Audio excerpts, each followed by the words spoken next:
Welcome to The Social Issue with me, Sam Marshall. Today, we're honored to be joined by Hannah Sadiki, CEO of Bidvest Bank, who's coming to discuss a manner of things, including their internal Mmamollo Programme, which was launched during Women's Month last year, their Bidvest Bank Sorbet-Preneur initiative that crowned 3 lucky women with their own businesses, her ideas on mentorship, skills development, and fostering a culture of growth, and how Bidvest Bank is championing female empowerment. I know you're coming off this incredible high from last week, and we'll touch on that. But before we even talk about that, maybe let's just talk this overall overarching strategy that Bidvest is involved in on a daily basis around empowerment, and how you as the leader see empowerment and that relationship between empowering, not internally, but also externally. And let's not forget, I mean, this is a financial institution, but Bidvest has got a long history of playing a role in communities. What is the thinking in the boardroom as leadership on the role that Bidvest has to play? Yeah, so Sam, thanks for that question. I mean, our board two and a half years ago, the board asked the question to us as an exco to say, what we want to be known for. And the big thing for us that when we walked out was it's actually both the shareholder responsibility, but also the responsibility we have in communities we operate. And we came back saying we known for being a Bidvest, a business banking bank, and secondly that we would facilitate opportunities in the communities we operate in. And really the work that went into that we took back to the board was we can't play a role of, just from a capital point of view, banking businesses. We also have to play a role of creating those businesses and pulling them together. And there's 3 things we thought about in that space, which was what you saw on Friday, which is the, empowering young women to own their businesses that have always dreamed to own a business, but also have entrepreneurial spirit. And the second part was those that we have internally that are our suppliers. There's smaller businesses that are suppliers. We said we need to also play a role in that, in helping them have sustainable businesses, because just to supply us is not enough. How do we help become a facilitator of them not only supplying Bidvest Bank, but supplying other big banks or other businesses? And so that's how we saw this, as not just banking businesses, but creating a sustainable businesses out there in what we can do with them.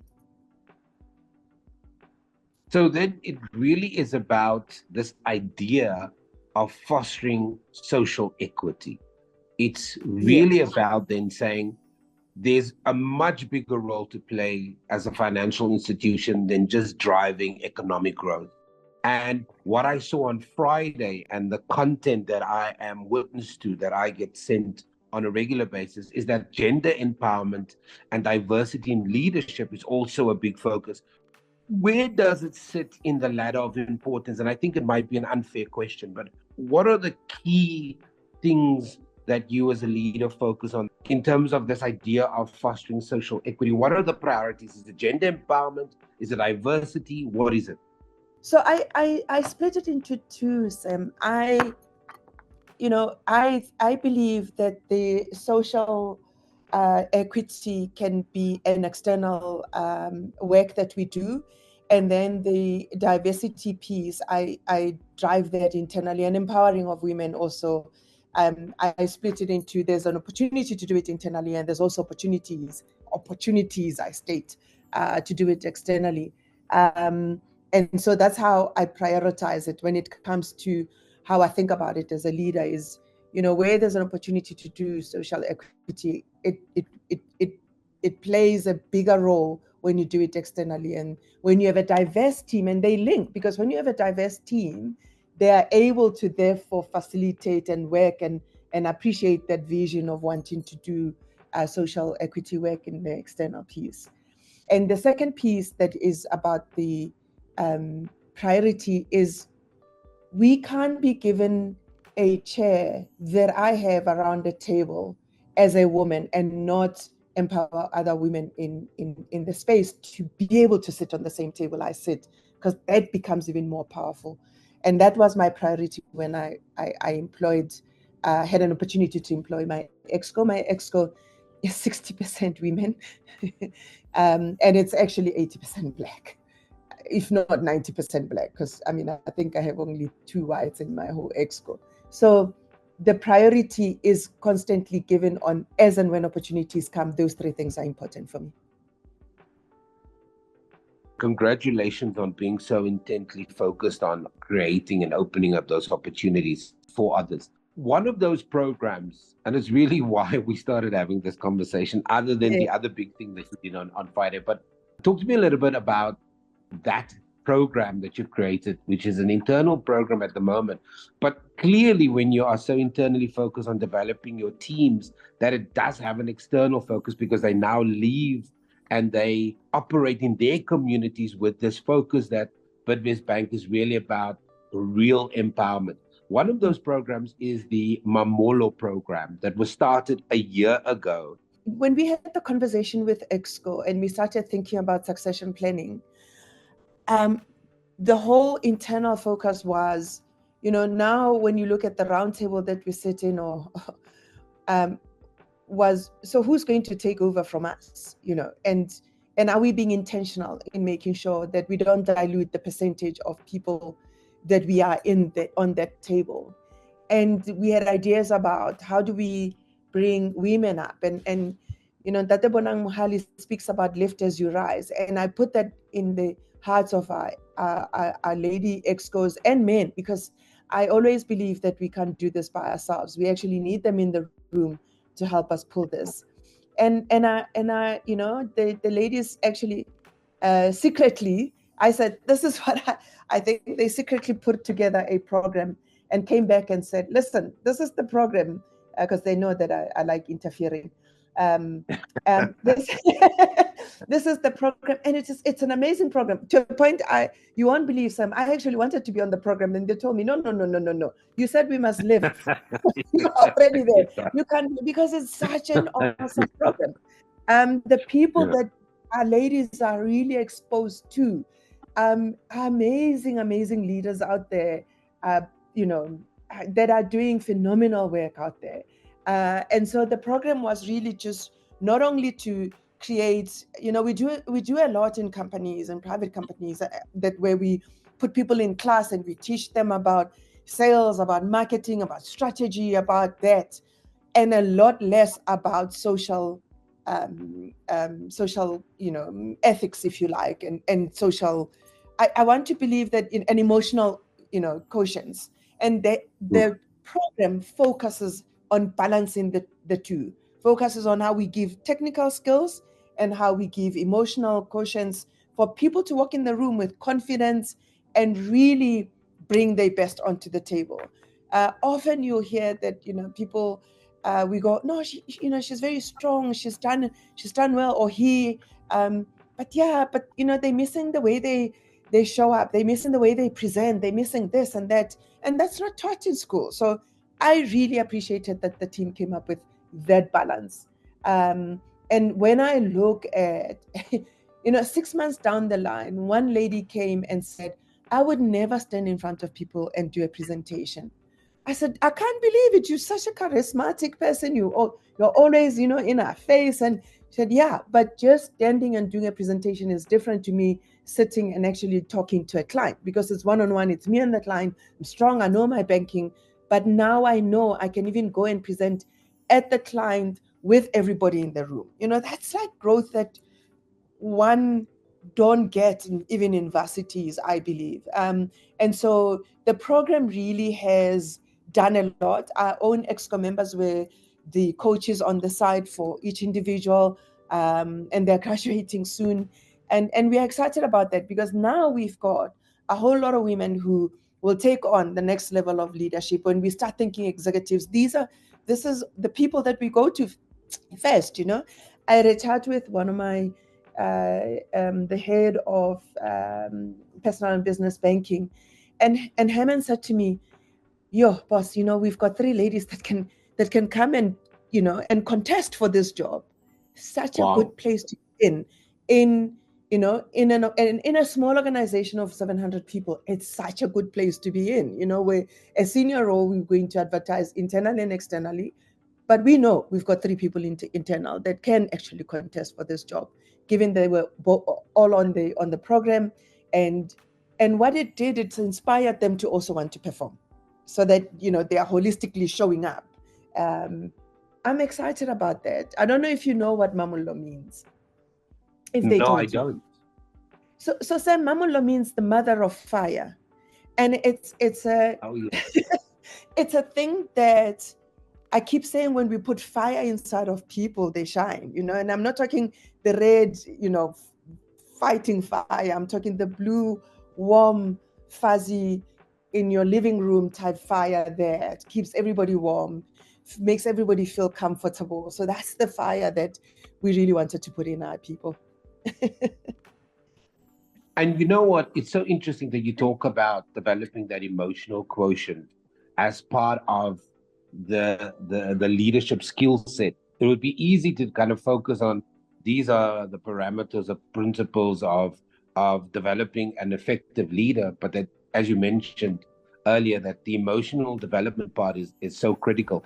And maybe that is a nice segue to then talk about the Sorbet and Bidvest partnership that on Friday crowned 3 incredible women. The skills that was given to them was also about developing their emotional ability. They went through this rigorous process. I remember I said hand holding, and you corrected me and you said, no, we weren't holding the hand. And just talk to me about that. I mean, we can talk all day and every day about the prizes, but how important was it to develop these women in the correct manner to be able to run these businesses and not just say, here's a business? Yeah. It was very important. And so you asked the question at the beginning to say, what did our board say? The one thing, the board was concerned about was, so Hannah, when this happens, we've seen a lot of people incubating SMEs. I'm sure you've heard that word many a times. I'm allergic to it now. And then yes, it's a swear word now. Yeah, I am allergic to it. So and I said to them, my commitment is to make sure that they run a business that grows and becomes sustainable. I would not want to walk away and not know that they are sustainable. So it was important for us to make sure that they are ready to run a business to the point that it's a massive sustainable business. My dream for all these women is that we'll see them having a second store and a third store in the sorbet space. So, and we start that at the beginning. So when we did we launched that now you can apply. We spoke about 52 there, but we had over 100 applications that came through. And so we went through those applications. And what we look for at the beginning is really just whether you are having some sort of entrepreneurial spirit in you and in the way that you answer the questions. And the questions actually are literally just about, why would you want to run a business? Why is it important for you to have a business? And what would you do when you have a business? And it sounds like, it doesn't sound technical, right? But that's where you start seeing the maturity of people, that emotional quotient in people. And then the second piece is, so we then went through all those applications. We got to 52. Of that, we then said, we need to capacitate. So all 52 set an hour with the coaches from Africa to come, 2 hours actually, because it was 2 different sessions, to take them through what it means and what are their fears and how would they show up if they were called in for a presentation, and how they need to rethink the questions that have been, that will be posed in the second round. And that is so important for me, because it's easy to dim a light of someone who's strong. I grew up in a home where at the age of 12 I was selling apples. Okay, so could I have run a business? I don't think anybody or even myself thought I would be where I am. But I got supported right through. And so I strongly believe in mentorship, really, really strongly believe in mentorship. So I didn't want our people out there showing up without being at least given a chance to know how they need to think, how they need to go out. I mean, just think about the three ladies who got crowned. The one lady comes from East London, is Lalin, what we call village, and came, into Cape Town and worked at Sobe, and all she's done is work at Sobe and study. The strength in that she has on her entrepreneurship is it's on another level. All we needed to do is help her be able to walk in the room and be confident about what she was saying, and not, speak like a parrot from a book perspective. And that's exactly what this mentorship was about. Because it's easy for us to go to Google, to go look for, papers online to say, how do I answer this question? It's very easy, but it won't be what you buy into. It won't be what you understand. And we wanted them to understand that understanding what you're saying is important. And if you don't know, rather say, actually, that part I don't know. I mean, Zama, not Zama, Noma, who comes from Gomora, and she reminds me, she says, I'm scared of finances. Even when she presented, she said, I'm talking about this, I understand it, but I'm very scared.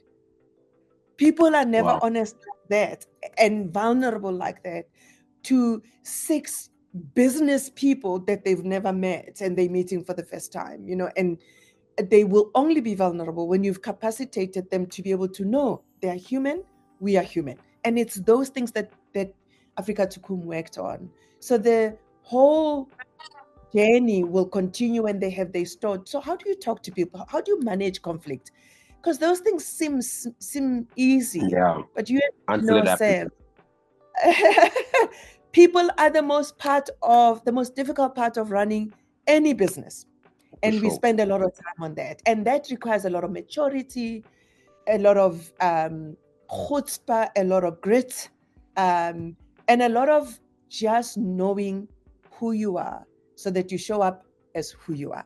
And I said to them, even, when we announced to them, I said, just who you were doesn't change just because now you own a business. You also change yourself. And that's the stuff that we do with them. And just for our listeners, if you're joining this conversation, we're talking about the Bidvest Bank Sorbet-Preneur initiative that happened on Friday. But yet again, between the two projects, the Mmamollo Programme that's run internally at Bidvest, competition that Bidvest runs with Sorbet, and you talked about Africa Tikkun, which is very well known within the space. It yet again just shows the level of thought that has gone into an internal program and an external program. But Bidvest has decided that they were going to walk this journey. You got the right partners on board to make sure that these women are incubated both internally and externally. And some of the partners were at the event on Friday. What next? And when I say what next, I don't mean as in what's the next project. How do we get them to scale so that they already become the language of your suppliers, they become part of the financial industry, that we can learn from each other. We don't necessarily have to copy and paste the Bidvest Bank Sorbet-Preneur initiative or the Mmamollo Programme, but there are trinkets and little things that you can take out and actually bring into your own environments. How do we scale these? So, and this is one of the things that we discussed as a team, to say for us, if I look at the the Bidvest Bank Sorbet-Preneur program, is we did 4 yesterday, we did last year, we did 3 this year. We need more partners to scale this. And I think Linda did share, if I remember well, on stage, that there's more partners now that are talking to us that we can be able to scale this. And I think us in Bidvest Bank, our dream is to not stop at Sorbet, is to also find other ways of doing other businesses, work with other partners to scale this. Because if you have more partners who are keen in growing the economy of the country, in creating social equity, and they see this and they see the success. I mean, we spoke about one one of the stores doing double digit above inflation. So could the other franchise organizations come in because there's a framework? Could other companies who have suppliers that need more, that have an opportunity for us to do this? We would work with anybody as long as value wise we align. I think there's other ways as well, and I said it that day, that I really pray for the sake of our country that a lot more private sector does a lot more than what we're doing now. I don't, Sam, unemployment is so high. I believe that all companies in this country are not going to be able to reduce the unemployment. But if we build SMEs that are successful, that have sustainable businesses, we will curb the unemployment. We cannot depend on the government. We have to work on how do we, your suppliers, how do we make them become bigger so they can employ more people? And for me, that's how the scale could work. And you're right. I did say, it's not about copying. It's about really being intentional about creating social equity. It's really about that. Our business is small in relation to some of the big businesses. If they just focused on, and I hope I'm not being seen as cheeky here, but I don't believe that for example, when we got in tenders and then we say, SAM PDY Limited must bring in HANA underneath PDY Limited. There must be an intentional, SAM PDY Limited must make sure HANA grows. That at the end of this 4-year contract, HANA can do more for other organizations as well. So how do it, and that's for me is where we're not ticking the box in transformation, is where we're being intentional in social equity.